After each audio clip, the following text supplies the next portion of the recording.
On n'est pas condamné à l'échec. Voilà le chant des combattants, banlieusards fiers de l'être. J'ai écrit l'hymne des battants, ceux qui ne font pas toujours ce qu'on attend d'eux, qui ne disent pas toujours ce que l'on veut entendre d'eux, parce que la vie est un combat.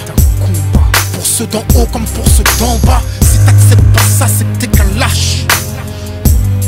Lève-toi et marche, c'est un pour les miens, arabes et noirs pour la plupart, et pour mes babdous prolétaires et banlieusards, le 2, ce sera pour ceux qui rêvent d'une France unifiée. Car à ce jour, il y a de France qui peut le nier. Et moi, je suis de la deuxième France, celle de l'insécurité, des terroristes potentiels, des assistés. C'est ce qu'ils attendent de nous.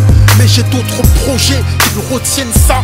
Je suis pas une victime, mais un soldat. Regarde-moi, je suis noir et fier de l'être. Je manie la langue de Molière, j'en maîtrise les lettres. Français parce que la France a colonisé mes ancêtres. Mais mon esprit est libre et mon Afrique n'a aucune dette. Je suis parti de loin, les pieds entravés. Le système ne m'a rien donné, j'ai dû le braver. Depuis la ligne de départ, ils ont piégé ma course pendant que les keufs me coursaient. Eux investissaient en bourse. J'étais censé échouer, finir écroué, la peau trouée.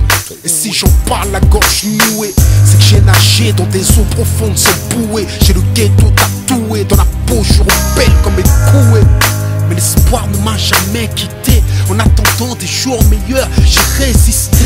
Et je continue encore. Je suis le capitaine dans le bateau de mes efforts. Je n'attends rien du système.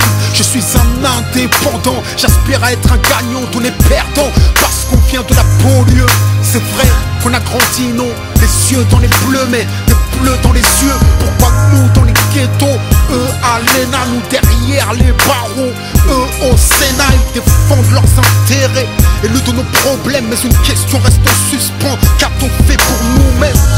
Qu'a-t-on fait pour protéger les nôtres des mêmes erreurs que les nôtres? Regarde ce que deviennent nos petits frères. D'abord c'est l'échec scolaire, l'exclusion donc la colère, la violence et les civières, la prison et le cimetière. On n'est pas condamné à l'échec. Pour nous c'est dur mais ça ne doit pas devenir un prétexte. Si le savoir est une arme, soyons armés. Car sans lui nous sommes désarmés. Malgré les déceptions et les dépressions, suite à la pression que chacun d'entre nous ressent.